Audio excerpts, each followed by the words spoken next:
There's power in your thoughts. Change the way you think.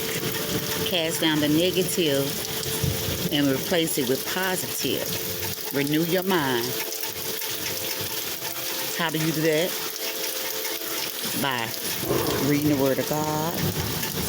When you get a negative thought, you quickly cast it down and you replace it with a positive thought. There's power in your mind. There's power in the way that you think.